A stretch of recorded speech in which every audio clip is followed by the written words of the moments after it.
Sebelum ceritanya dimulai, silakan tulis di kolom komentar dari daerah mana saja teman-teman yang menonton cerita ini. Dan jangan lupa like dan subscribe, agar channel Our Story bisa terus berkembang dan mempersembahkan cerita yang terbaik. Meli menarik napas panjang di balik jendela kaca kantor lantai 8 yang menghadap ke hiruk-pikuk Jakarta. Langit tampak mendung, tapi itu tidak mengganggu ritme sibuknya pagi ini. Tangannya masih menggenggam gelas kopi hitam yang sudah dingin, sementara layar laptop di meja kerjanya menampilkan grafik keuangan perusahaannya yang terus merangkak naik. Bu Meli, presentasi untuk klien dari Singapura sudah siap.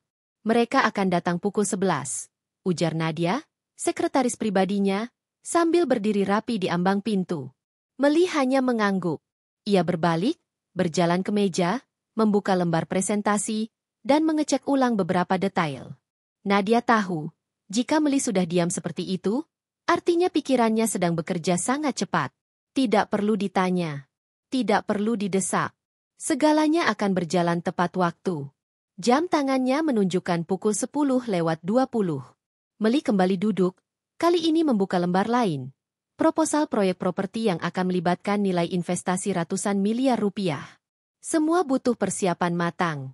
Ia membaca perlahan tapi pasti. Matanya jeli menyorot angka-angka, memeriksa ketepatan data, memastikan tidak ada celah untuk kesalahan. Meli tak suka kegagalan. Itu sudah menjadi bagian dari prinsip hidupnya sejak kecil. Ia tumbuh di rumah petak 2 lantai di gang sempit kawasan Kramat, Jakarta Pusat. Ayahnya, Pak Syamsul, seorang buruh bangunan. Ibunya menjual gorengan dan kue basah di sekolah dasar negeri dekat rumah. Kehidupan mereka sederhana, sangat pas-pasan. Tapi Meli punya cita-cita, keluar dari kemiskinan, dan bukan hanya keluar, tapi melompat jauh.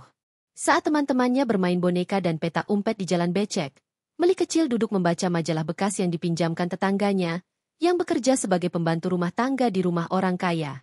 Disitulah ia mengenal kata bisnis, pengusaha sukses, dan kebebasan finansial. Ia tahu jalan menuju sana tidak akan mudah, tapi ia tidak takut. Setiap pagi, sebelum berangkat sekolah, ia membantu ibunya menggoreng tempe dan bakwan. Ia belajar menghitung uang, belajar tawar-menawar, belajar menghadapi pembeli yang cerewet. Semua itu menjadi bekal berharga. Ketika ia masuk SMA, Meli mulai menjual pulsa dan aksesoris HP murah kepada teman-temannya. Saat kuliah, ia membuka online shop kecil-kecilan.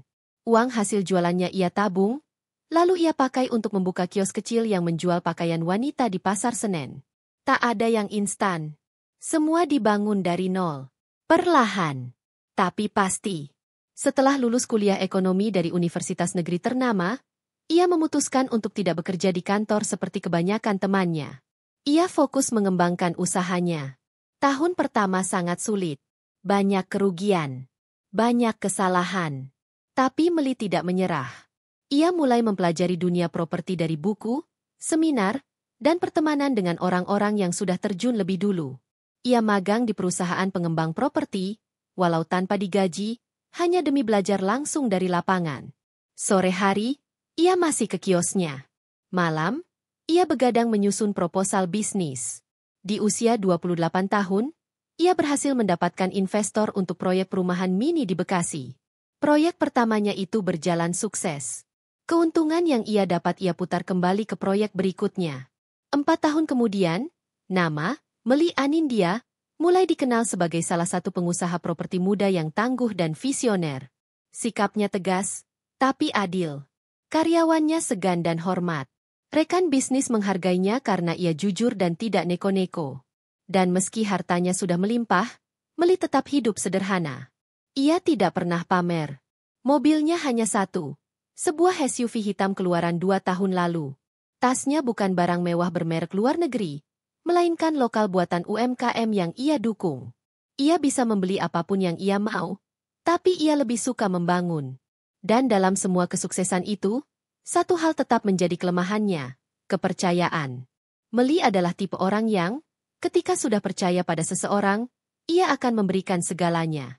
Ia akan loyal, total, dan tidak setengah-setengah.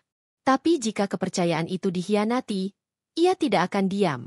Ia pernah dikhianati rekan bisnisnya, Denny, yang mengambil uang perusahaan ratusan juta untuk investasi bodong. Waktu itu, Meli hanya menatapnya lama, lalu berkata dingin, "Kamu tahu, saya ini bukan orang baik. Tapi kamu saya anggap saudara. Sekarang kamu bukan siapa-siapa lagi." Ia tidak lapor polisi, tidak membuat ribut. Tapi 2 bulan kemudian, bisnis Denny bangkrut, semua relasi bisnisnya menghilang, dan Meli tetap berdiri tegak. Tapi satu sisi hidupnya masih terasa kosong. Bukan karena kesepian, tapi karena ia mulai lelah harus terus kuat sendiri. Usianya sudah 33 tahun. Orang tuanya terus bertanya, kapan Meli nikah? Ia hanya tersenyum, tak pernah marah. Baginya, menikah bukan soal usia, tapi kesiapan. Dan ia tidak mau menikah hanya karena desakan. Lalu datanglah Doni. Meli bertemu Doni di sebuah konferensi bisnis di Bali. Doni saat itu menjadi moderator salah satu panel diskusi. Gayanya santai, tapi elegan. Pembawaannya tenang. Cara bicaranya menarik. Meli yang biasanya tak terlalu memperhatikan pria, entah kenapa hari itu tertarik. Setelah diskusi usai, Doni menyapa Meli dengan sopan. Mereka mengobrol santai. Ternyata Doni memiliki agensi periklanan yang sudah berdiri 3 tahun. Meli menyukai cara berpikir Doni yang sistematis, humoris, dan suportif. Tak ada kesan ingin pamer atau menjilat. Semuanya terasa alami. Setelah konferensi, mereka tetap berkomunikasi. Doni sering mengirim pesan, menanyakan kabar, membagikan artikel menarik, atau sekadar bercanda lewat pesan singkat. Meli mulai terbiasa dengan kehadirannya. Doni tidak memaksa, tapi selalu ada. 4 bulan setelah pertemuan pertama, Doni menyatakan perasaannya. Ia mengatakan ingin serius, ingin mengenal Meli lebih dalam, bukan sekadar sebagai rekan bisnis atau teman diskusi. Ia ingin membangun masa depan bersama. Meli butuh waktu. Ia bukan tipe perempuan yang mudah jatuh cinta. Tapi Doni sabar. Ia menunggu. Selalu hadir. Bahkan saat Meli sibuk, lelah, atau kesal. Doni tahu caranya bersikap. Ia tidak mencampuri bisnis Meli, tapi selalu memberi dukungan moral. Setahun kemudian, mereka menikah. Pernikahan itu sederhana tapi hangat. Diadakan di sebuah resort di puncak, hanya dihadiri keluarga dan sahabat dekat. Meli mengenakan kebaya putih elegan tanpa hiasan berlebihan. Doni mengenakan jas abu-abu yang dijahit khusus untuk hari itu. Meli bahagia. Ia merasa sudah menemukan sosok yang mampu memahami dirinya. Orang yang tidak takut dengan kesuksesannya, tidak merasa terintimidasi, dan tidak bersikap defensif. Untuk pertama kalinya, Meli merasa bisa berbagi beban hidup. Doni pindah ke rumah Meli, sebuah rumah modern minimalis 2 lantai di kawasan elit Jakarta Selatan. Meli punya sopir, tapi Doni memilih menyetir sendiri. Ia bilang, "Aku ingin jadi laki-laki biasa, bukan tamu di rumahmu." Meli tersentuh. Beberapa bulan pertama pernikahan mereka berjalan manis.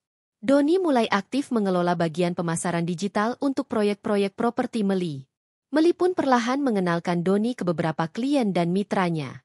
Ia percaya, Doni bisa jadi bagian dari tim. Meli bukan tipe istri yang ingin mengatur suami. Ia justru ingin suaminya berdiri sejajar, bukan di bawah, apalagi di belakang. Sampai di titik itu, tak ada satupun hal yang terlihat salah. Hingga akhirnya, pada suatu malam yang hening, Doni melempar pertanyaan yang akan menjadi awal dari semua yang akan berubah. "Sayang, menurut kamu, kalau aset kita digabung, lebih efisien enggak, sih?" Meli menoleh. Ia menatap wajah Doni yang sedang memeluk bantal di sampingnya. Televisi masih menyala, menampilkan film dokumenter arsitektur yang biasa mereka tonton sebelum tidur. Meli tidak langsung menjawab. "Aku nggak ngerti, kenapa tiba-tiba nanya itu?" tanyanya. "Bukan tiba-tiba. Aku cuma mikir, kita ini kan udah nikah. Semua buat masa depan kita bareng. Mungkin lebih baik kalau semuanya atas nama bersama. Aset kamu, aset aku. Kita gabung aja semua. Jadi jelas?" jawab Doni. Meli masih diam. Tapi ia tidak menolak. Dalam pikirannya, itu masuk akal. Mereka suami istri. Dan Doni tidak pernah memberinya alasan untuk ragu. Setidaknya, belum saat itu. Dan ketika ia akhirnya setuju, Ia tidak tahu bahwa keputusannya malam itu akan mengubah seluruh hidupnya. Meli melangkah pelan menuju ruang keluarga. Tangannya membawa 2 cangkir teh hangat. Doni duduk bersandar di sofa dengan laptop di pangkuan, telinganya masih disumpal oleh earphone. Saat Meli duduk di sampingnya, Doni langsung melepas earphone dan menyambut teh buatan istrinya dengan senyuman. "Makasih, sayang," ujarnya pelan. "Masih kerja?" tanya Meli sambil mencondongkan tubuh, mencoba melongok layar laptop suaminya. "Enggak, tadi lihat data traffic iklan digital kita. Kayaknya kampanye yang kemarin itu cukup efektif. Ada lonjakan pengunjung ke website perumahan baru di Cilengsi," jelas Doni antusias. Meli mengangguk pelan, lalu tersenyum. Ia senang melihat suaminya terlibat. Semakin hari, Doni semakin menunjukkan ketertarikannya pada bisnis Meli. Ia mulai banyak bertanya soal strategi pemasaran properti, alur penjualan unit, dan sistem bagi hasil dengan agen lapangan. Bagi Meli, itu menyenangkan. Selama ini ia terbiasa mengurus semuanya sendiri. Kini ada seseorang yang bukan hanya menjadi pendamping hidup, tapi juga mitra berpikir. Rasanya seperti menemukan bagian tubuh yang selama ini hilang. Seiring berjalannya waktu, Doni mulai sering ikut rapat internal tim pemasaran. Awalnya hanya sebagai pengamat, tapi perlahan ia mulai memberi masukan. Nadia, sekretaris Meli, bahkan sempat memuji ide Doni soal video promosi animasi interaktif yang akhirnya berhasil mendongkrak angka penjualan. "Pak Doni itu pintar, Bu. Ide-idenya fresh. Gaya komunikasinya juga enak," ujar Nadia suatu pagi saat mereka sedang mengecek laporan keuangan. Meli hanya tersenyum. Ia bangga. Doni bukan hanya suami, tapi rekan yang bisa diandalkan. Ia merasa tidak salah pilih. Setiap kali Doni memijat pundaknya di malam hari, atau membawakan sarapan di pagi buta ketika Meli harus berangkat meeting subuh, rasa cintanya tumbuh makin dalam. Meli mulai memberikan lebih banyak kepercayaan. Ia memberikan Doni akses ke beberapa akun pemasaran digital, termasuk email perusahaan divisi promosi dan akun sosial media resmi. Ia juga mulai mengenalkan Doni ke para investor saat pertemuan informal. "Ini suami saya, Doni. Dia ikut bantu urusan promosi," ujar Meli dengan bangga.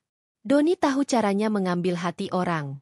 Ia cepat akrab dengan siapapun. Pembawaannya ringan, menyenangkan, dan sangat ramah.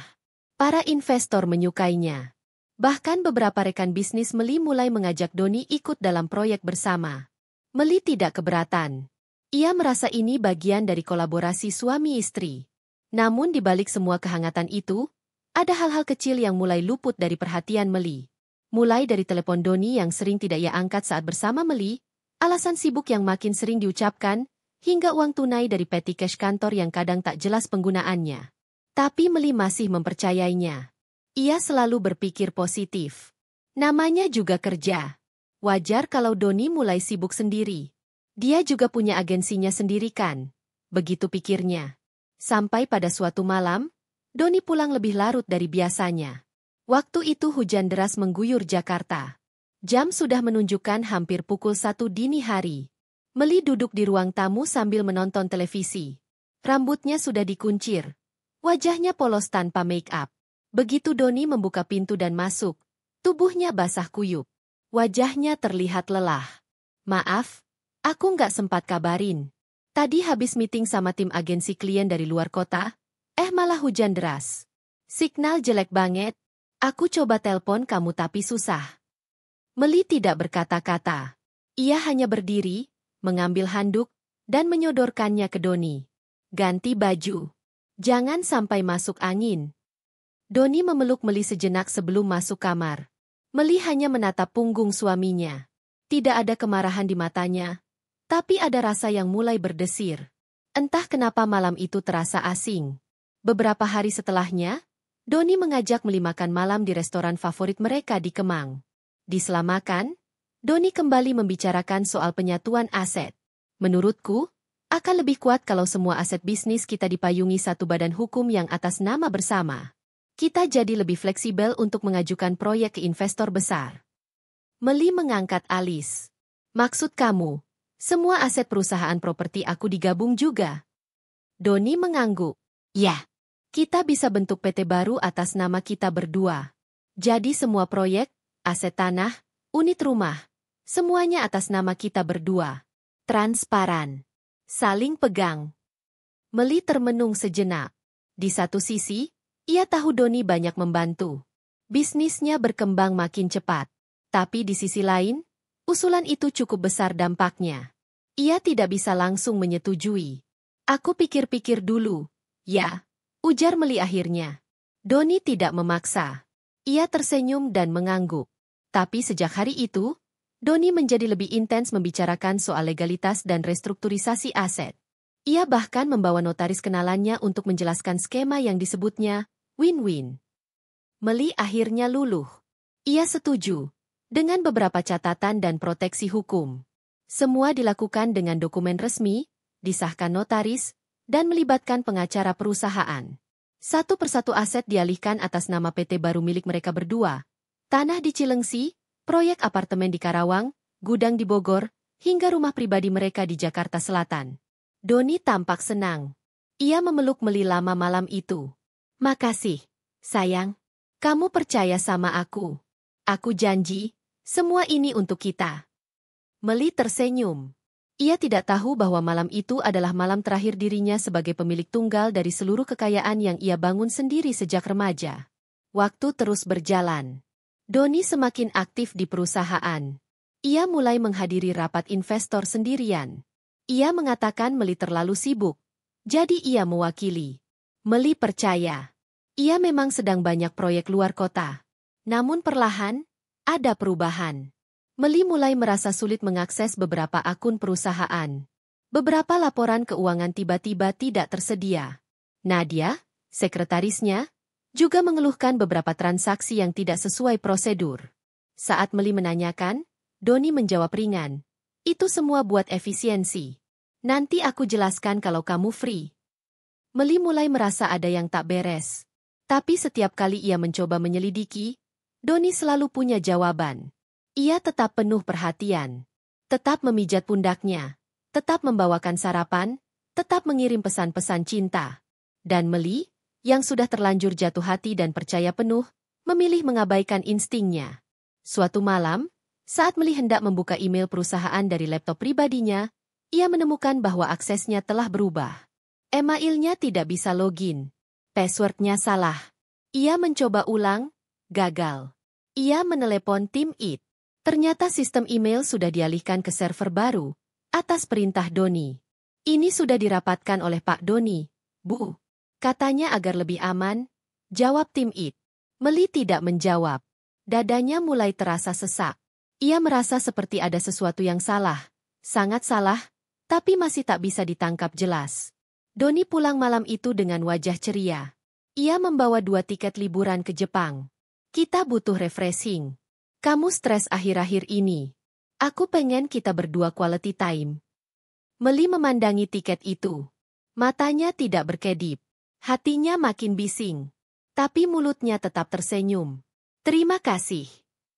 Dan malam itu, mereka tidur dalam pelukan yang dingin. Bukan karena tubuh, tapi karena kepercayaan yang mulai menggeliat dan mencari jalan untuk keluar. Langit pagi tampak cerah, tapi hati Meli mulai kelabu. Ia berdiri di depan cermin besar kamarnya, menatap pantulan dirinya sendiri. Riasan wajahnya belum sepenuhnya selesai, tapi pikirannya sudah penuh dengan pertanyaan yang tak kunjung mendapatkan jawaban. Kalau semuanya atas nama bersama, bukankah lebih mudah dikelola? Suara Doni dari beberapa minggu lalu masih terngiang di kepalanya. Ia ingat betul bagaimana ia meyakinkan dirinya bahwa keputusan itu rasional, logis, dan berdasar cinta. Tapi semakin hari, makin banyak tanda-tanda kecil yang mengganggu pikirannya. Meli turun ke ruang makan.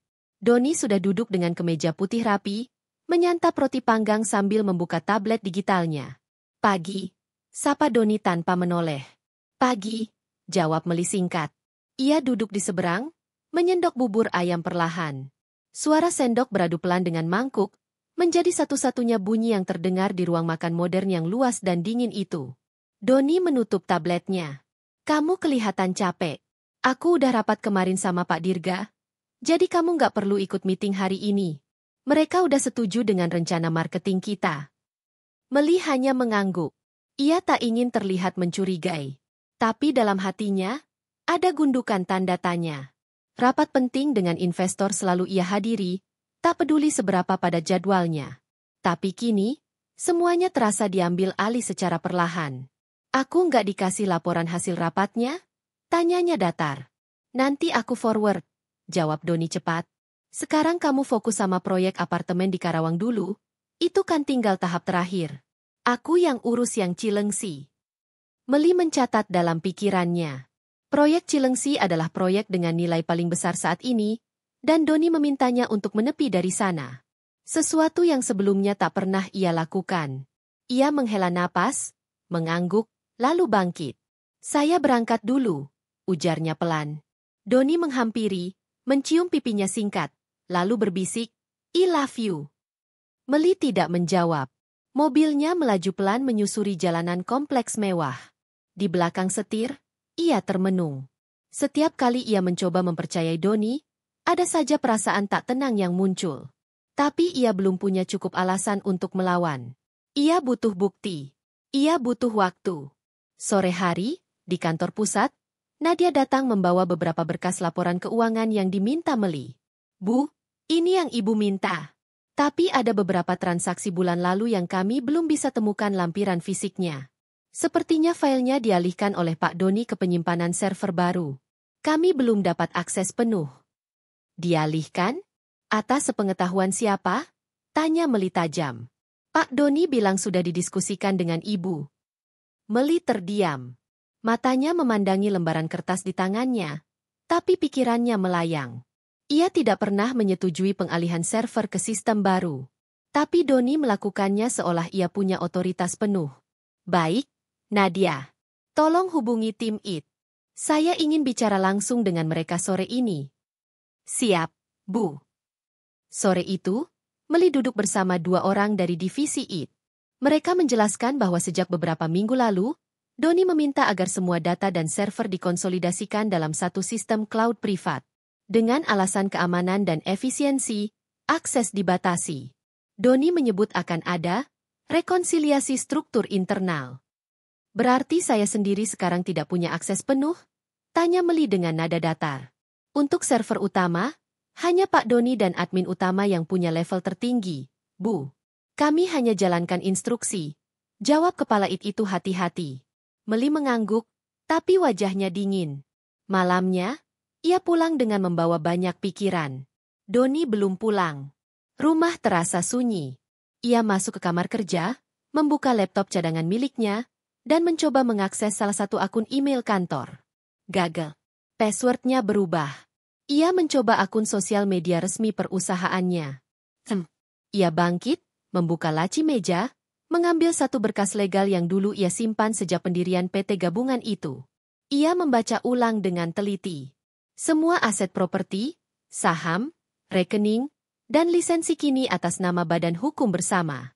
Tapi dalam struktur direksi, Doni tercatat sebagai direktur utama. Dirinya hanya sebagai komisaris. Meli mendadak merasa perutnya mual. Ia mengambil ponselnya, menelepon pengacaranya, Pak Arman, seseorang yang sudah bekerja dengannya sejak proyek pertamanya dulu. Pak Arman, saya butuh ketemu. Besok pagi. Di luar kantor. Rahasia. Baik, Bu. Saya siapkan waktu. Keesokan paginya, di sebuah kafe kecil dekat stasiun MRT Blok A, Meli duduk mengenakan topi lebar dan kacamata hitam.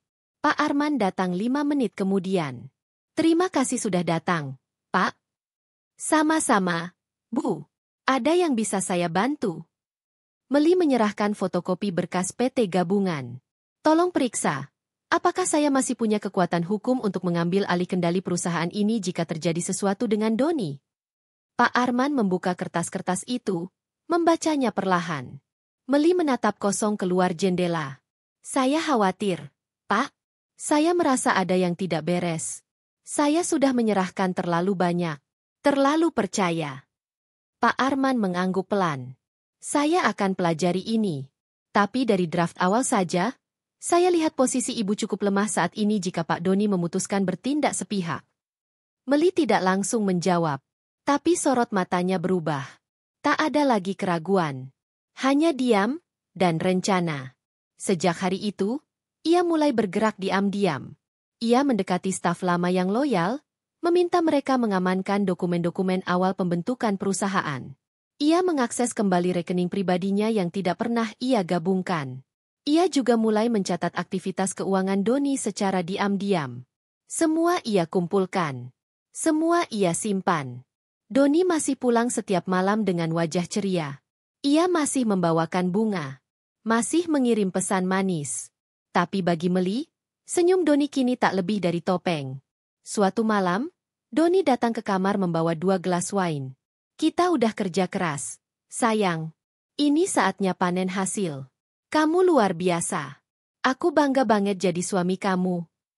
Meli mengambil gelasnya, tersenyum kecil. Kamu juga hebat. Kamu bantu aku banyak. Kita udah kuat sekarang. Bahkan bisa ekspansi ke luar negeri. Aku udah kontak orang di Malaysia untuk mulai proyek di sana. Tanpa bilang aku dulu, tanya Meli lembut. Yah, aku pikir kamu setuju. Ini demi kita kok. Meli menyesap winenya pelan. Aku percaya kamu. Doni mendekat, mencium keningnya. Aku nggak akan kecewain kamu. Dan malam itu, Doni tidur nyenyak. Tapi Meli tidak. Ia duduk di depan cermin, menatap dirinya lama. Dalam keheningan malam, ia berbisik pada bayangan sendiri. Kepercayaan itu mahal. Dan kamu sudah mulai mencicil kehancuranmu. Langkah sepatu hak tinggi Meli terdengar mantap menyusuri koridor panjang kantor pusat perusahaan. Hari itu, ia tidak mengenakan pakaian cerah seperti biasanya. Blazer hitam pekat dengan garis potongan tegas, kemeja putih tanpa perhiasan mencolok, dan rambut diikat rapi ke belakang. Tatapannya lurus ke depan, dingin, dan tak tergoyahkan. Setelah pagi itu ia mendengar konfirmasi dari Pak Arman bahwa posisi hukumnya dalam perusahaan nyaris tak punya taji. Meli sadar, pertarungan yang akan ia hadapi tidak bisa frontal. Ia butuh waktu. Ia butuh strategi. Dan ia butuh bukti. Bu Meli, Pak Doni sedang rapat dengan tim marketing, ujar Nadia saat Meli masuk ke ruang kerjanya. Baik. Tolong siapkan akses saya ke semua file lama di server lama. Yang belum dipindah. Saya ingin telusuri beberapa data proyek lama. Nadia sedikit ragu. Itu harus minta izin Pak Doni, Bu? Meli menoleh perlahan. Kamu bekerja untuk saya, bukan? Nadia menunduk. Baik, Bu. Saya usahakan.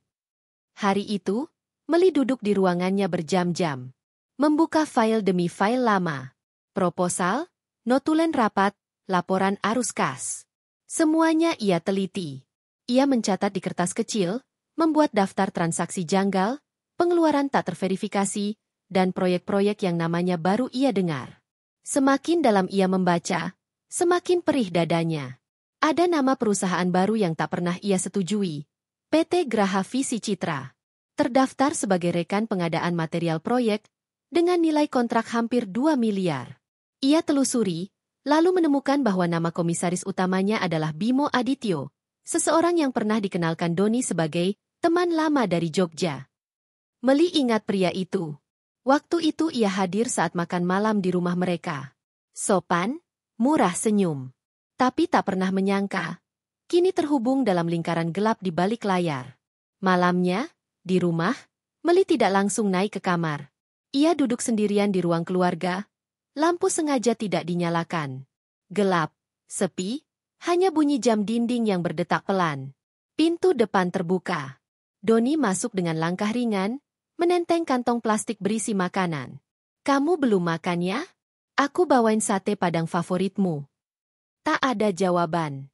Doni masuk ke ruang tamu, baru menyadari istrinya duduk dalam gelap. Ia menyalakan lampu. Meli menatapnya diam. Wajahnya tidak menunjukkan emosi, tapi ada tekanan yang langsung menusuk Doni begitu ia bertemu pandang. Kamu dari mana? Tanya Meli datar. Rapat sama vendor, terus mampir ke rumah Bimo sebentar. Jawab Doni sambil menaruh kantong plastik atas meja. Bimo Adityo. Iya, kenapa? Meli berdiri. Ia berjalan pelan mendekati Doni. Lalu berkata pelan, aku tahu kamu transfer dana perusahaan ke perusahaannya. Aku tahu kamu pakai rekening kantor untuk biayai proyek yang enggak pernah aku tanda tangani. Doni membeku sejenak, lalu tertawa kecil. Sayang, itu bagian dari rencana ekspansi. Kamu pernah bilang sendiri, kita harus berani ambil risiko. Aku cuma... Kamu pakai PT fiktif. Doni, kamu manipulasi dokumen, potong meli tajam. Kamu kira aku nggak bisa membaca apa yang kamu tutup-tutupi? Doni terdiam. Kamu pikir aku perempuan bodoh yang bisa kamu bujuk dengan kata-kata manis? Kamu pikir aku nggak akan sadar?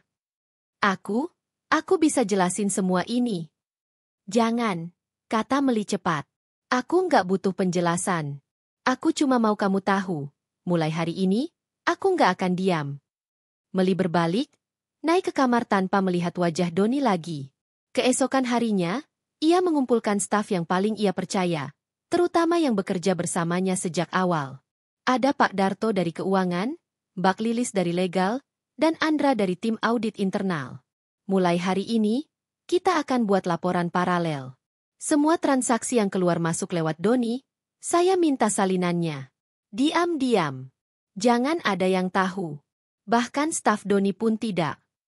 Ketiganya saling berpandangan. Pak Darto bertanya hati-hati. Maaf Bu, berarti ada sesuatu yang disembunyikan oleh Pak Doni? Meli menatap mereka satu persatu. Saya sedang memastikan. Tapi saya tidak bisa bergerak sendiri. Dan saya tahu siapa yang masih berdiri di pihak saya. Mereka mengangguk. Sore harinya, Meli mengunjungi rumah orang tuanya di Kramat. Sudah hampir 2 minggu ia tak sempat pulang. Ibunya, Buati, langsung menyambut dengan senyum hangat dan pelukan panjang. Kamu makin kurus. Le, jangan kebanyakan mikir kerjaan. Meli duduk di meja makan. Mengamati suasana rumah kecil yang tak pernah berubah. Hangat, sempit, tapi penuh cinta. Ayah mana? Lagi di masjid. Kamu mau nunggu? Meli mengangguk pelan. Buati mengambilkan teh hangat dan sepiring kue cucur kesukaan Meli sejak kecil. Saat ibunya duduk di seberangnya, Meli menggenggam tangan ibunya. Bu. Iya. Kalau Meli salah pilih orang, salah percaya sama orang, Meli masih bisa balik, kan? Buati menatap anak perempuannya. Lalu mengangguk. Kamu bisa selalu mulai lagi. Tapi jangan pernah biarkan orang yang kamu percaya pakai kepercayaan itu buat nyakitin kamu. Sekali mereka terbiasa, mereka nggak akan berhenti. Meli tak bisa menahan air matanya. Ia menangis dalam diam, sambil masih menggenggam tangan ibunya erat-erat. 2 hari kemudian, ia pergi diam-diam ke kantor notaris yang dulu mengurus dokumen PT Gabungan. Ia meminta salinan lengkap seluruh perjanjian. Lalu meminta tim hukumnya memeriksa seluruh celah legal yang bisa digunakan untuk membatalkan sebagian klausul atau membalikan kembali kepemilikan aset. Malamnya, Doni mengajak makan malam di luar, di sebuah restoran Italia mewah yang baru buka di SCBD. Meli datang dengan gaun hitam sederhana, make-up tipis, dan wajah tak terbaca. Doni memesan anggur merah, membukakan pintu, dan tersenyum manis. Udah lama kita nggak dinner berdua kayak gini. Meli hanya tersenyum kecil. Aku tahu kamu sempat marah minggu lalu. Tapi semua yang aku lakuin bener-bener buat kita. Sayang, aku nggak akan manfaatin kamu. Meli tidak menjawab. Ia menatap Doni. Lama. Kamu percaya aku, kan? Meli meletakkan gelasnya. Bibirnya bergerak pelan. Kepercayaan itu enggak dibeli dengan bunga, Doni. Tapi dijaga dengan kejujuran. Dan kamu sudah menggadaikannya. Doni terdiam. Meli bangkit berdiri, mengambil tasnya, dan pergi meninggalkan Doni yang terduduk sendirian di meja makan mewah yang kini terasa sempit dan pengap. Dan malam itu, untuk pertama kalinya dalam hidupnya, Doni merasa benar-benar sendiri. Pagi itu, udara terasa berbeda. Langit Jakarta berwarna kelabu, angin bertiup pelan, seolah menandai hari yang akan menyesakkan dada.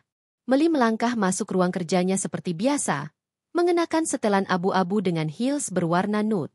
Penampilannya sempurna, wajahnya tenang. Tapi di dalam dadanya, ada badai yang sudah lama bersarang dan kini mendekati puncaknya. Nadia segera menyusul ke dalam ruangan membawa map bersegel merah. Bu, ini dokumen baru dari notaris. Dikirim langsung ke sini, tertulis atas nama Ibu dan Pak Doni, ucap Nadia. Meli membuka map itu dengan perlahan. Tangannya gemetar sedikit. Pandangannya menajam ketika menemukan isi dokumen itu bukan seperti yang ia harapkan. Dokumen itu adalah pernyataan pelepasan hak milik atas beberapa aset perusahaan, tertulis dengan jelas bahwa Meli menyetujui penyerahan sahamnya sebesar 30% kepada pihak ketiga bernama Bimo Adityo. Wajah Meli memucat. Matanya bergerak cepat membaca setiap kalimat. Ia tak pernah menandatangani ini. Tidak ada momen pun di mana ia menyerahkan saham miliknya, apalagi pada Bimo.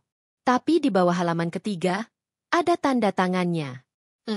Terlihat asli. Nadia, katanya pelan, kapan ini masuk? Tadi pagi, Bu. Dari kurir kantor notaris Haryanto. Meli berdiri. Ia langsung mengambil ponsel, menelepon Pak Lilis dari tim legal. Segera ke ruanganku.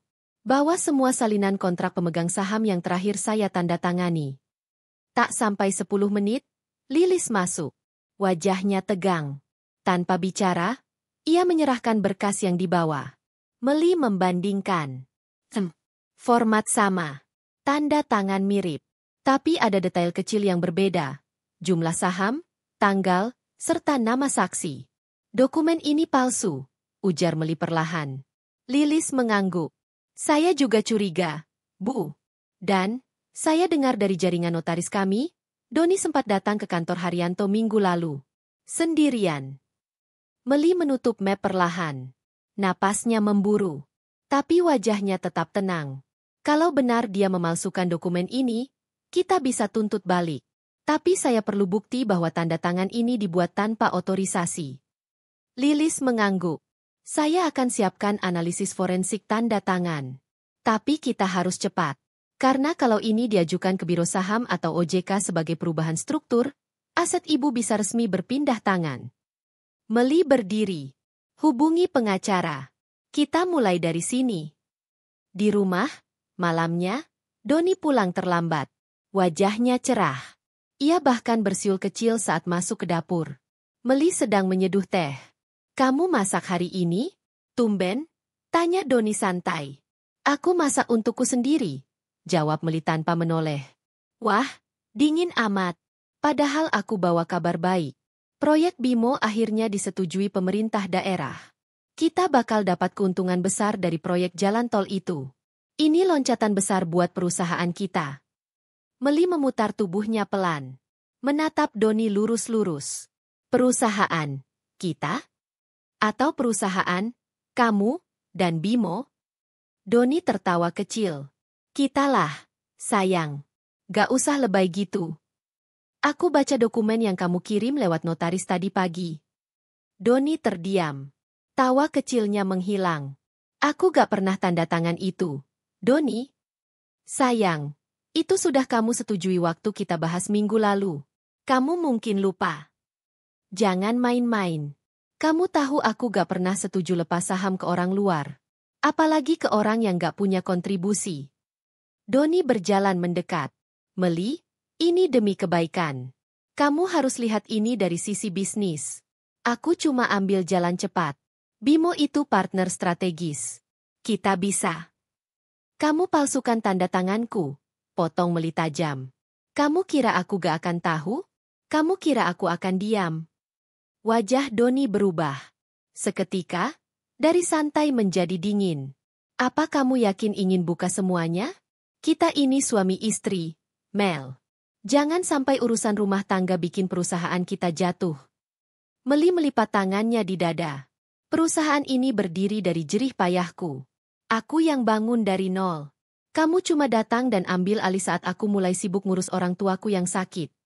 Doni tertawa sinis. Tapi sekarang semuanya atas nama kita berdua, bukan? Atau kamu lupa siapa yang bantu kamu pas kamu kehabisan modal 5 tahun lalu? Kamu bantu karena kamu suamiku. Bukan karena kamu pemilik. Dan kamu mulai ragu sejak bisnis kita mulai besar. Wajah Doni memerah. Tapi ia memilih diam. Meli melangkah pergi menuju kamar, lalu berkata pelan, kamu sudah masuk ke jebakanmu sendiri, Don. Dan kamu gak sadar itu. Hari-hari berikutnya, Meli diam-diam bergerak cepat. Ia kumpulkan semua bukti. Percakapan email, rekaman rapat, notulen yang menyebut nama Doni sebagai pengambil keputusan sepihak. Ia bawa semua ke pengacara kepercayaannya, Butania, seorang litigator senior yang pernah menangani kasus serupa. Kalau kamu bisa buktikan tanda tangan itu palsu, dan bisa menunjukkan bahwa Doni menyalahgunakan jabatan untuk kepentingan pribadi, kita bisa ajukan gugatan pidana dan perdata sekaligus, kata Tania. Meli mengangguk. Berapa lama sampai hasil uji forensik keluar? Kurang dari 2 minggu. Tapi selama itu, jangan ada langkah gegabah. Biarkan dia merasa aman. Kita kunci semua arah perlahan.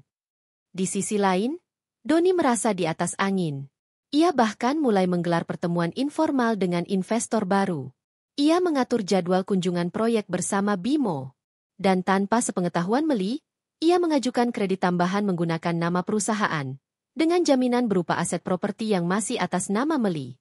Namun satu hal yang tidak Doni tahu, Meli sudah memindahkan sebagian besar aset atas namanya secara hukum ke entitas terpisah, sebuah yayasan sosial milik keluarga yang diam-diam ia dirikan 6 bulan sebelumnya, sejak curiga pada Doni.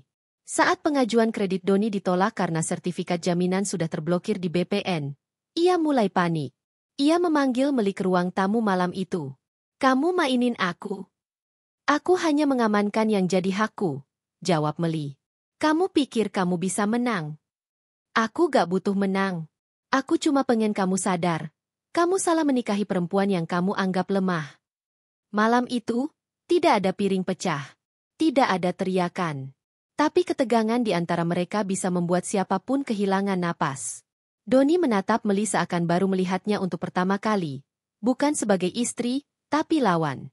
Dan itulah momen saat Doni tahu, permainan ini tidak lagi bisa dikendalikan. Suara printer di ruang kerja Meli menderu pelan, mencetak tumpukan dokumen hasil penyelidikan tim hukumnya. Satu persatu, Meli menyusun berkas-berkas itu di dalam map biru berlogo firma hukum Tania Siregar. Pagi itu, ia sudah duduk di balik meja sejak pukul 6. Belum mandi, bahkan belum sempat minum kopi. Tapi matanya tajam. Tak ada lelah di wajahnya. Hanya keteguhan yang mendidih. Nadia masuk sambil membawa secangkir teh dan sepiring roti panggang.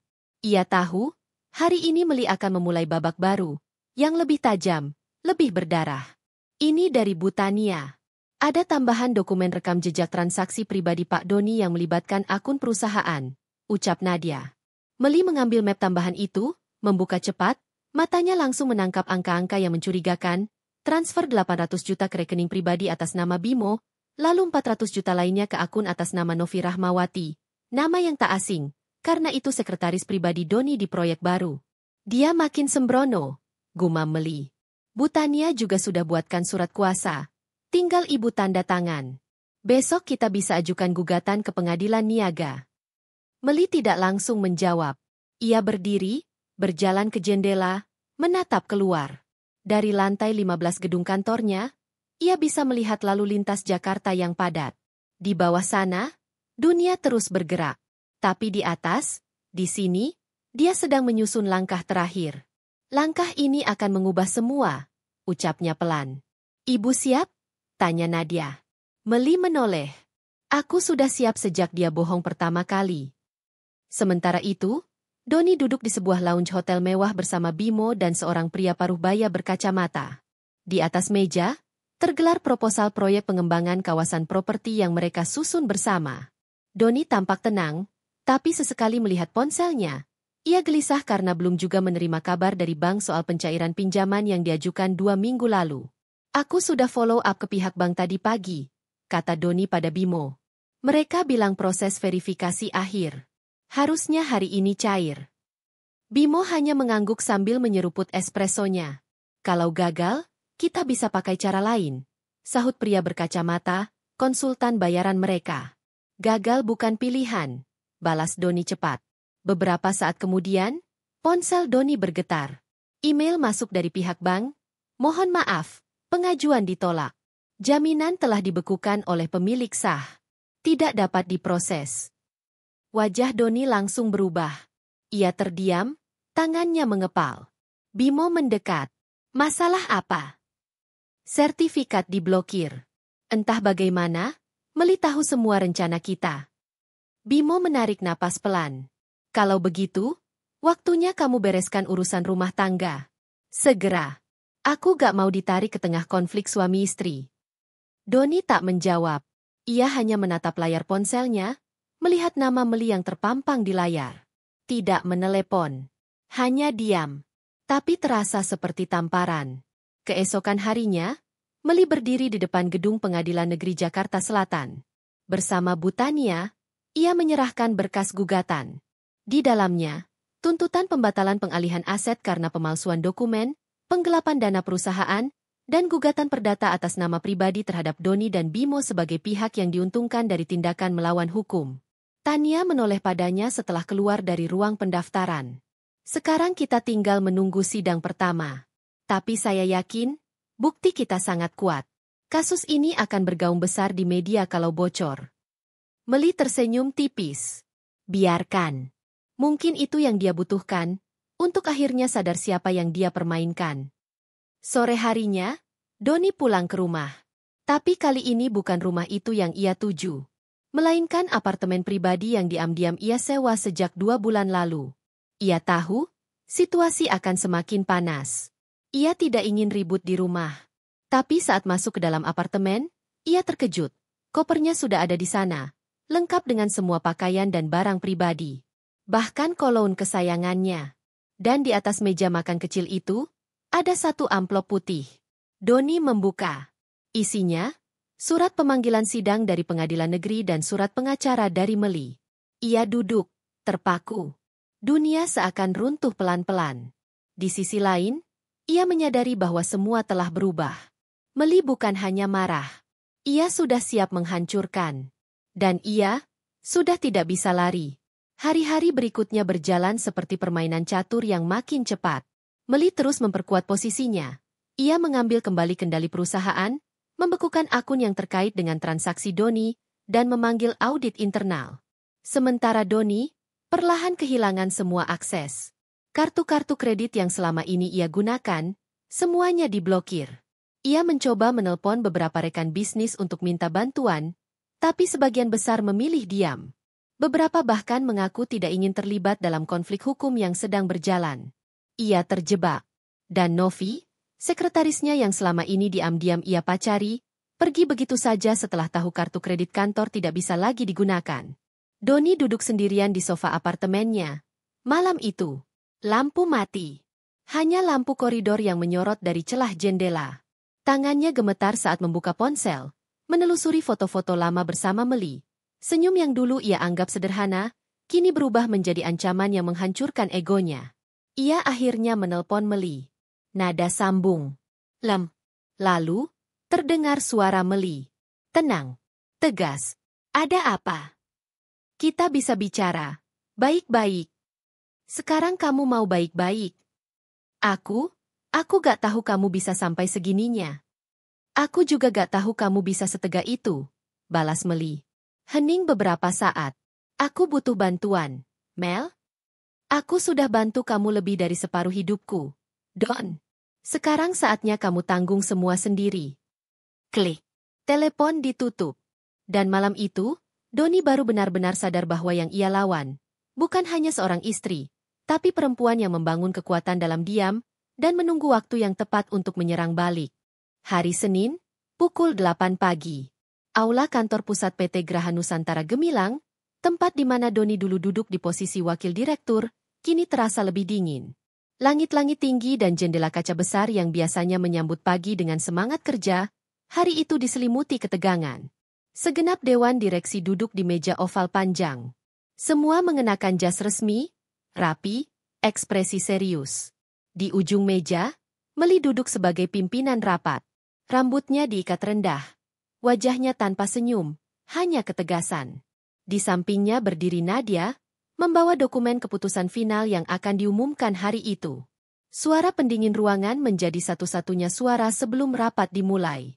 Meli membuka map di depannya, membaca perlahan, lalu menatap seluruh ruangan. Saya rasa kita semua sudah mengetahui latar belakang keputusan ini, ucapnya tenang. Kami telah mengantongi bukti keterlibatan aktif salah satu eksekutif dalam penyalahgunaan dana perusahaan dan pengalihan aset tanpa otorisasi. Hari ini, saya meminta persetujuan resmi dari Dewan untuk menghapus nama Bapak Doni Haryanto dari jajaran direksi dan seluruh struktur manajemen, efektif per hari ini. Semua mata tertuju pada Meli. Beberapa mengangguk. Beberapa lainnya sekilas bertukar pandang, tapi tak ada yang berani menyela. Semua tahu bahwa ini bukan sekadar keputusan bisnis. Ini pemangkasan akar busuk, dan mereka tidak ingin ikut tercabut. Nadia membagikan lembaran keputusan. Para anggota menandatangani satu persatu. Tak ada suara. Hanya bunyi halus gesekan pulpen di atas kertas. Meli menghela napas singkat ketika tanda tangan terakhir selesai. Dengan ini, status Bapak Doni Haryanto sebagai bagian dari PT Graha Nusantara Gemilang resmi dicabut. Segala akses, fasilitas, dan hak kepemilikan yang tercatat atas nama beliau akan dialihkan kembali ke perusahaan atau dikuasakan ke pihak hukum untuk proses penyitaan dan audit lebih lanjut. Keputusan dibacakan dingin. Tidak ada seremonial. Tidak ada empati. Di luar gedung, wartawan sudah mulai berkumpul. Bocoran mengenai pemecatan ini sudah menyebar. Beberapa stasiun televisi dan portal berita daring bersiap menayangkan siaran langsung. Security meningkatkan penjagaan. Di dalam lift lantai 12, Doni menatap pantulan wajahnya sendiri. Wajah yang pucat, mata bengkak karena kurang tidur. Jas yang ia pakai masih rapi, tapi terasa seperti topeng terakhir yang menempel. Saat pintu lift terbuka, dua staf legal dari perusahaan menghampirinya. Pak Doni, kami diminta mengawal Bapak untuk mengambil barang pribadi dari ruangan. Sisa akses hanya berlaku hari ini, ucap salah satu dari mereka. Doni menatap kosong. Aku masih punya saham. Seluruh saham atas nama Bapak dalam holding company sudah dialihkan ke proses pengalihan kuasa berdasarkan perjanjian notaris tahun lalu. Saat perusahaan masih atas nama istri Bapak. Doni tercekat. Ia lupa. Semua struktur awal dibangun oleh Meli. Ia hanya menumpang nama dan posisi.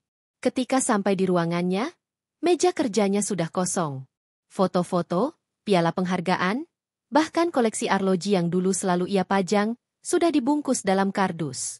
Ia duduk pelan di kursinya, mengusap meja itu, yang selama ini membuatnya merasa paling tinggi, paling berkuasa. Pintu ruangan terbuka. Meli masuk. Sendiri. Tanpa Nadia. Tanpa pengawal. Hanya dia dan Doni. Tatapannya dingin, tapi suaranya pelan. Kamu masih ingat waktu pertama kali aku ajak kamu duduk di ruangan ini? Doni menoleh. Tak menjawab. Aku suruh kamu duduk di kursi itu. Dan kamu tanya, benar aku pantas duduk di sini? Lalu aku bilang, ya, selama kamu jujur dan berdiri di sampingku. Meli mendekat. Berdiri di sisi mejanya. Suaranya makin tajam. Kamu memilih berdiri sendiri. Bahkan menginjak aku dari belakang. Jadi hari ini, kamu turun sendiri. Tanpa aku dorong. Doni mengepalkan tangan. Kamu pikir kamu menang? Meli tersenyum kecil, tapi getir. Belum. Aku baru mulai. Malam itu, berita pemecatan Doni menjadi trending. Semua media membahasnya. Sebagian besar menggiring opini bahwa perusahaan mengambil langkah berani untuk membersihkan internal. Nama Meli dipuji karena ketegasannya sebagai pemimpin perempuan. Tapi bukan itu yang ia cari. Meli duduk di ruang kerja pribadinya. Cahaya lampu meja memantul di dokumen yang sedang ia baca. Di layar laptopnya, akun-akun media sosial Doni sudah dihapus. Jejak digitalnya satu persatu dihapus oleh tim siberhukum yang ia sewa. Satu nama, satu jejak, satu reputasi. Semua dipreteli, seperti benang kusut yang disobek pelan-pelan. Ponselnya bergetar. Pesan masuk dari Butania. Besok sidang pertama. Kami sudah susun strategi kuat. Pastikan tidak ada celah. Kami juga siapkan saksi tambahan dari internal perusahaan. Meli membalas singkat. Baik. Aku akan datang sendiri. Ia menutup laptopnya. Berdiri. Melangkah menuju lemari besi kecil di pojok ruangan. Dari dalam, ia mengeluarkan satu map hitam bertuliskan. Rencana kedua, Phase 2, pembalasan personal. Map itu sudah ada sejak 3 bulan lalu. Dibuat bukan karena benci, tapi karena sadar, ada kalanya cinta harus dikubur dengan bukti. Doni malam itu kembali ke apartemen. Tapi pintu elektroniknya tak bisa dibuka. Kartu akses ditolak. Ia mencoba beberapa kali. Tidak berhasil. Ia menggedor-gedor pintu, berteriak. Tapi tak ada yang keluar. Dari ujung lorong, datang petugas keamanan. Dengan nada dingin mereka berkata, "Unit ini tidak lagi tercatat atas nama Anda. Diminta segera meninggalkan area." "Tidak mungkin. Ini apartemen saya," bentaknya. "Bukan lagi," sahut petugas, sambil menunjukkan salinan surat kuasa pengalihan aset dari firma hukum. Doni terduduk di depan pintu. Tangannya gemetar. Malam itu ia tidur di tangga darurat. Sendiri. Tanpa siapa-siapa. Namanya benar-benar dicoret. Bukan hanya dari perusahaan. Tapi dari seluruh hidup yang dulu ia kira miliknya. Jam dinding menunjukkan pukul 8.32 ketika Meli turun dari mobilnya di depan Gedung Pengadilan Agama Jakarta Selatan. Tubuhnya dibalut blazer hitam dengan kemeja putih berkerah rapi, wajahnya tenang, nyaris tanpa raut emosi. Rambutnya diikat setengah, riasan wajah sederhana. Tapi auranya membuat semua mata yang melihatnya menyingkir memberi jalan. Nadia berjalan di belakangnya sambil membawa map besar berisi berkas. Di sisi lain, dua pengacara senior dari firma Butania ikut melangkah bersama, membawa koper dokumen yang berat. Mereka tak bicara. Tak perlu. Semua sudah disiapkan berbulan-bulan. Di lorong gedung, Doni sudah tiba lebih dulu. Ia duduk di kursi tunggu, mengenakan kemeja abu-abu kusut, jas biru tua yang sudah tampak usang. Wajahnya lebih tirus dari sebelumnya. Kumisnya mulai tumbuh tak teratur. Saat melihat Meli berjalan lewat, ia berdiri, seolah ingin bicara. Tapi Meli hanya melirik sekilas. Tak ada sapaan. Tak ada anggukan. Seakan Doni hanyalah orang asing yang sedang menunggu giliran. Pihak pemohon dan termohon dipersilakan masuk ruang sidang. Seru petugas bersuara lantang. Ruang sidang itu kecil, berisi bangku-bangku kayu dan meja majelis hakim di ujung. 3 hakim duduk di sana. Ketua majelis, pria paruh baya berkacamata tebal, membuka persidangan dengan ketukan palu 1 kali. Sidang gugatan cerai antara Ibu Meli Laraswati dan Bapak Doni Haryanto dimulai hari ini. Apakah pihak penggugat dan tergugat sudah hadir? "Kami hadir," jawab kuasa hukum Meli tegas. "Kami hadir, Yang Mulia," ucap pengacara Doni, seorang pria muda dengan ekspresi gugup. Ketua majelis membuka dokumen. Sesuai agenda, sidang hari ini adalah penyampaian alasan dan bukti awal dari pihak penggugat. Silakan. Pengacara Meli berdiri. Dengan tenang, ia membuka satu berkas dan mulai memaparkan. "Yang Mulia, klien kami menggugat cerai dengan alasan bahwa pernikahan ini sudah tidak dapat dipertahankan. Selain karena adanya pengkhianatan emosional dan finansial, juga karena adanya manipulasi terhadap aset pribadi yang dilakukan oleh suami tanpa sepengetahuan dan persetujuan istri." Hakim mendongak. "Apakah saudari memiliki bukti awal atas klaim ini?" Nadia berdiri dari tempat duduknya, menyerahkan satu bundel dokumen ke Panitera. "Yang Mulia, kami lampirkan laporan pengalihan aset berupa properti dan saham yang dilakukan tanpa penandatanganan langsung dari klien kami, serta rekaman elektronik percakapan dari saudara Doni yang mengakui hal tersebut." Doni menggertakkan gigi. Ia menatap Meli yang tetap duduk dengan tenang, kedua tangannya bersedekap di pangkuan. Pengacara Doni buru-buru berdiri. "Yang Mulia, kami belum menerima salinan rekaman tersebut. Kami meminta waktu untuk meninjau keabsahan dokumen." Hakim mencatat. "Permintaan ditangguhkan sampai sidang minggu depan.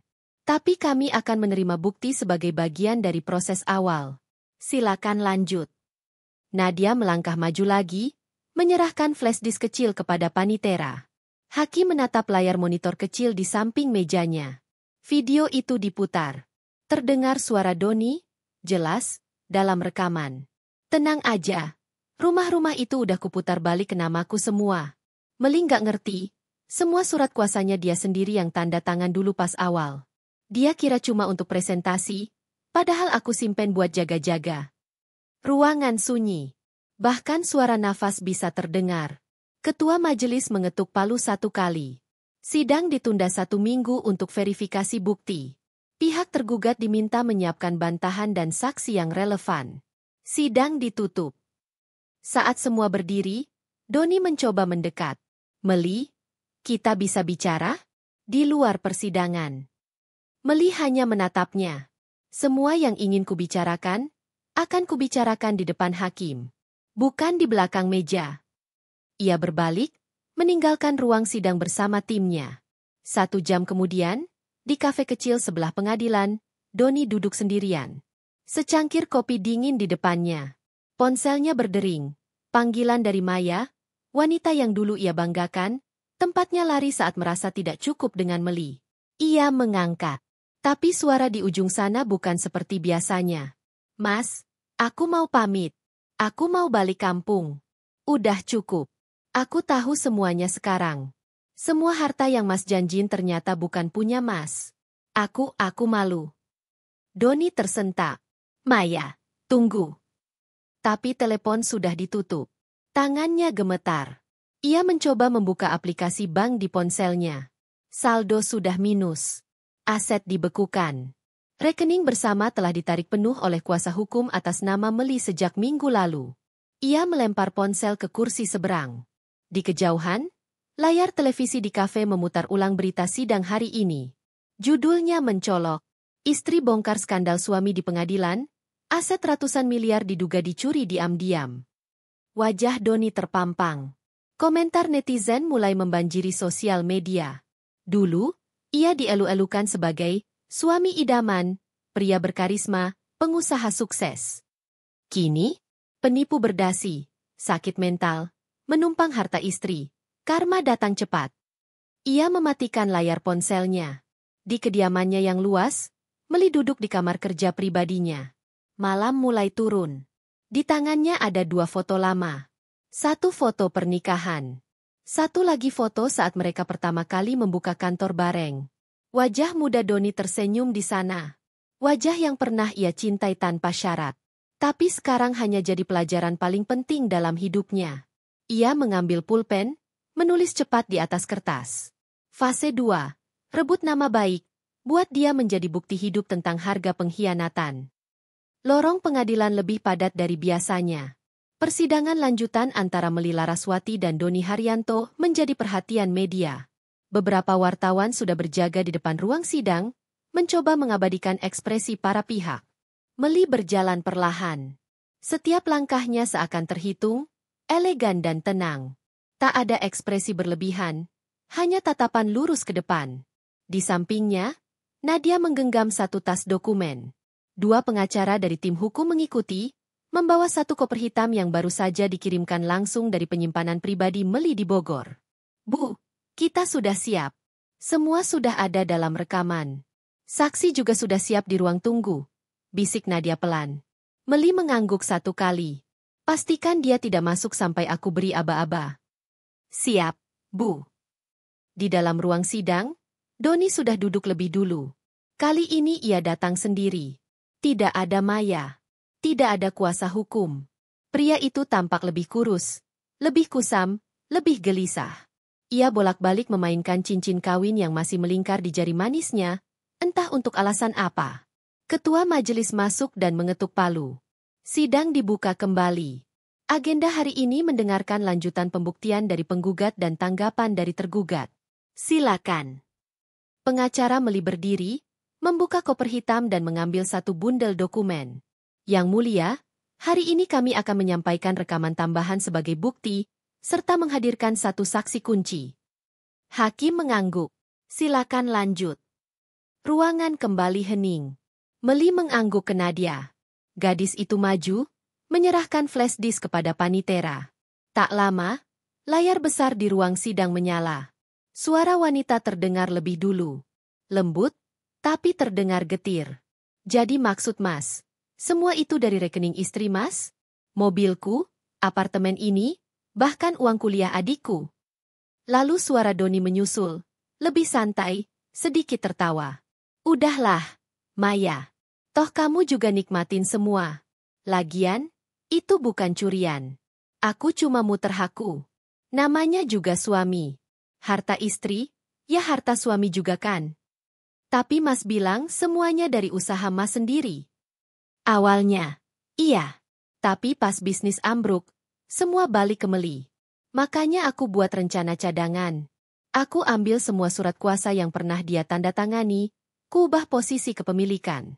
Dia gak bakal sadar. Apalagi sekarang dia sibuk kerja terus. Yang penting sekarang, kita punya semuanya. Aku udah urus surat cerainya juga. Tinggal nunggu waktu. Wajah Doni memucat. Ia berdiri, menunjuk layar. Yang mulia, itu rekaman pribadi. Itu ilegal. Hakim mengangkat tangan. Sesuai KUHP, jika rekaman diberikan oleh salah satu pihak yang terlibat dalam percakapan, maka bukti ini sah. Apakah saudara menyangkal bahwa suara itu milik saudara? Doni terdiam. Saudara menyangkal? Diam. Ketua majelis mencatat sesuatu di berkasnya. Bukti rekaman diterima sebagai alat bukti valid. Nadia berjalan keluar ruangan. Sesaat kemudian, seorang wanita berhijab sederhana masuk. Wajahnya tampak gugup, tapi matanya teguh. Ia melangkah pelan ke meja saksi. Silakan sebutkan nama dan hubungan dengan tergugat. Nama saya Fitria Lestari. Saya mantan staf keuangan dari kantor PT Tri Mandala Jaya, perusahaan milik tergugat. Silakan lanjutkan pernyataan Anda. Saya pernah diminta untuk membuat dokumen transfer palsu dari rekening atas nama PT ke rekening pribadi Pak Doni. Jumlahnya ratusan juta. Saya juga disuruh menghilangkan beberapa bukti pengeluaran untuk keperluan pribadi beliau. Apakah Anda memiliki bukti? Fitria menyerahkan satu map. Di dalamnya ada salinan laporan transaksi dari internal sistem keuangan perusahaan, disertai notulensi email dan percakapan perintah langsung dari Doni. Hakim memeriksa. Wajahnya berubah. Ia menatap Doni yang kini terlihat seperti orang tenggelam. Saudara tergugat, apakah ingin memberi tanggapan? Doni berdiri perlahan. Tangannya gemetar. Matanya sembab. Ia tidak menjawab, hanya menunduk. Meli tidak menoleh. Ia menatap lurus ke depan. Tidak ada amarah. Tidak ada kebencian. Hanya kejernihan sikap dari seseorang yang telah melepaskan. Hakim mengetuk palu. Sidang akan dilanjutkan minggu depan untuk pembacaan kesimpulan. Sidang ditutup. Di luar gedung, wartawan mengerubungi Meli. Bu Meli, apa perasaan Anda setelah mendengar rekaman tersebut? Apakah Anda akan tetap melanjutkan gugatan? Bagaimana tanggapan Anda terhadap dugaan penggelapan? Meli berhenti sejenak, menatap ke arah kamera, lalu bicara pendek. Kadang, cinta bisa membutakan seseorang dari niat orang yang sebenarnya. Tapi saya bersyukur bisa melihat semuanya sebelum semuanya terlambat. Ia berjalan lagi, meninggalkan kerumunan. Malam harinya, Doni terduduk di kamar kos kecil. Semua aset miliknya telah diblokir oleh pengadilan. PT Tri Mandala Jaya dibekukan sementara. Tak ada lagi mobil, rumah, apalagi apartemen. Maya telah pergi. Ia memblokir semua kontak. Ponselnya berdering. Nomor tak dikenal. Ia angkat. Mas Doni? Iya. Saya dari bank. Kami menerima permintaan verifikasi terkait pinjaman atas nama Anda yang dijaminkan dengan aset milik Ibu Meli Laraswati. Kami ingin mengingatkan kembali bahwa setelah verifikasi, semua tanggungan sepenuhnya berada di tangan Anda, karena aset jaminan telah ditarik secara hukum oleh pemilik sah. Klik.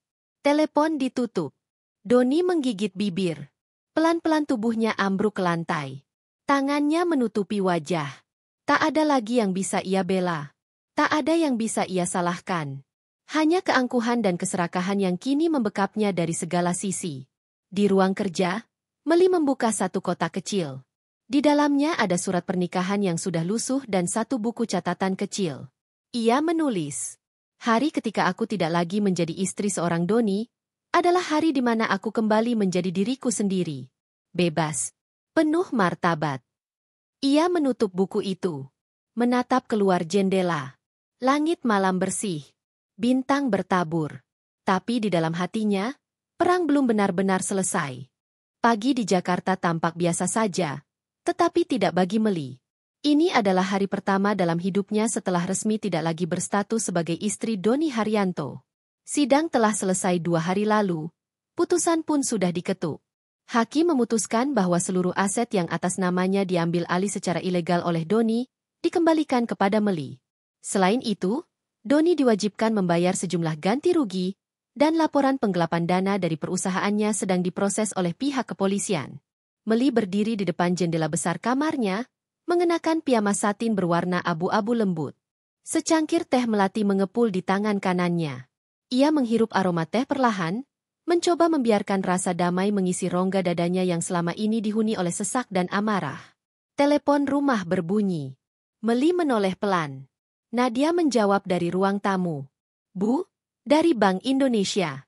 Mereka ingin menjadwalkan pertemuan terkait kerjasama proyek UMKM yang Ibu ajukan bulan lalu. Meli mengangguk. Tentukan jadwalnya minggu depan. Aku ingin ambil waktu istirahat 3 hari. Baik, Bu. Meli meletakkan cangkirnya, lalu duduk di sofa. Tangannya mengambil album tua dari meja kecil. Di dalamnya, foto-foto masa pernikahannya dengan Doni masih tersimpan. Salah satu foto memperlihatkan Doni memeluknya dari belakang. Keduanya tersenyum saat berada di kebun teh. Meli menatap foto itu lama. Ia tidak merobeknya, tidak membuangnya. Hanya mengembalikan foto itu ke tempatnya dan menutup album dengan pelan. Hari ini bukan tentang membenci. Hari ini adalah awal dari memaafkan. Bukan untuk Doni, tetapi untuk dirinya sendiri. Di tempat lain, Doni duduk di ruang interogasi. Ia kini menjadi tersangka kasus penggelapan dana internal perusahaan. Pihak investor yang merasa dirugikan melaporkan kasus ini secara terpisah. Ia didampingi pengacara publik, karena kini tidak mampu lagi membayar pengacara pribadi. Penampilannya kusam, wajahnya tirus, rambut acak-acakan. Pria itu tak lagi memiliki aura percaya diri seperti dulu. Petugas penyidik menggeser beberapa dokumen di hadapannya. Saudara Doni, menurut laporan audit, ada dana sebesar 2,4 miliar rupiah yang tidak dapat dipertanggungjawabkan. Dana ini keluar dari rekening perusahaan melalui transfer ke 5 rekening pribadi atas nama Anda, dan 2 lainnya atas nama Maya Lestari. Doni menunduk. Tangannya mencengkeram kuat sisi meja. Ada penjelasan? Saya tidak tahu harus menjelaskan dari mana. Semuanya kabur sekarang. Penyidik mencatat sesuatu, lalu menekan tombol recorder. Keterangan saudara dicatat. Pemeriksaan dilanjutkan besok. Di sebuah villa kecil di Lembang, Meli duduk bersandar di hamok kayu rotan. Suara alam mengalun tenang. Udara dingin menyentuh pipinya, tetapi tidak membuatnya menggigil. Ia membuka laptopnya. Di layar tampak desain awal proyek bernama Melini, Meli Entrepreneur Network Empowerment, sebuah platform pembinaan bisnis untuk perempuan yang mengalami masalah keuangan dan rumah tangga. Program ini sudah digagas sejak setahun lalu. Namun baru sekarang ia punya cukup ruang dan tekad untuk menjalankannya. Ia membuka file keuangan, menghitung sisa aset yang ia miliki. Meski beberapa proyek sempat diganggu Doni, ia masih punya cukup modal untuk memulai. 1 email masuk. Nadia mengabarkan bahwa beberapa mantan karyawan PT Tri Mandala Jaya mengajukan surat untuk bergabung dalam tim Meline. Mereka semua merasa tidak mendapat tempat setelah perusahaan ditutup sementara. Meli mengetik cepat. Rekrut mereka. Tapi beri pelatihan dan seleksi. Aku ingin mereka kembali percaya bahwa bekerja bukan sekadar mencari uang, tapi juga menghargai diri sendiri. 3 minggu berlalu. Meli kini sudah kembali ke Jakarta. Ia tinggal di rumah lamanya yang sudah direnovasi sedikit. Rumah itu dulunya dibeli bersama Doni, tetapi atas nama dirinya sendiri. Setelah sidang selesai, rumah itu kembali dalam kekuasaannya. Suatu malam, Meli duduk di ruang kerja, menyelesaikan rencana untuk peluncuran Meline. Pintu depan diketuk pelan. Nadia membuka dan terdiam sejenak. Bu, ada tamu. Pak Doni datang. Meli tidak langsung menoleh. Tangannya masih sibuk mengedit file di layar. Arahkan ke ruang tamu. Aku akan ke sana sebentar. Ia menyelesaikan pekerjaannya, lalu turun dengan langkah tenang. Doni duduk di sofa, memakai kemeja kusut dan celana hitam lusuh. Wajahnya tampak lebih tua dari usia sebenarnya. Meli duduk di seberangnya, menjaga jarak. Ada apa? Doni menatap Meli lama. Matanya merah, bukan karena marah, tapi karena terlalu lelah. Aku cuma ingin minta maaf. Aku tahu semua kata-kata gak akan cukup buat balikin semuanya. Meli tak menjawab. Ia hanya menatap lurus. Tenang. Aku kehilangan semuanya. Mel. Maya ninggalin aku. Semua aset disita. Aku diancam penjara. Tapi yang paling sakit, aku kehilangan diriku sendiri. Masih tidak ada respons dari Meli. Aku cuma minta satu hal. Bukan uang. Bukan pertolongan hukum. Aku cuma minta agar kau gak benci aku seumur hidup. Meli berdiri. Aku tidak membencimu, Doni. Doni mendongak, matanya berkaca. Aku tidak pernah membencimu, ulang Meli. Yang aku benci adalah diriku sendiri dulu, karena membiarkanmu menginjak-injak hidupku begitu lama. Doni menunduk. Air matanya jatuh. Terima kasih karena sudah datang. Tapi ini terakhir kali kita bertemu. Mulai hari ini, aku tidak lagi bagian dari cerita hidupmu. Dan kamu, bukan bagian dari masa depanku. Meli memanggil Nadia. Antarkan Pak Doni keluar. Pagi berikutnya, Meli berdiri di atas panggung kecil. Peluncuran Meline dilakukan sederhana tapi elegan, dihadiri puluhan perempuan dari berbagai daerah. Saya pernah berada di titik paling lemah dalam hidup saya. Bukan karena saya miskin, tapi karena saya menyerahkan kendali hidup saya kepada orang yang salah. Para peserta menatap Meli dengan mata berkaca-kaca. Sekarang saya berdiri di sini bukan sebagai perempuan yang sempurna, tapi sebagai perempuan yang pernah dihancurkan, lalu membangun ulang dirinya dari reruntuhan. Ruang aula penuh tepuk tangan. Meli tersenyum. Dunia barunya telah dimulai. Dunia tanpa Doni. Dunia tanpa luka. Dunia yang dibangun atas pilihan dan martabatnya sendiri. Selesai.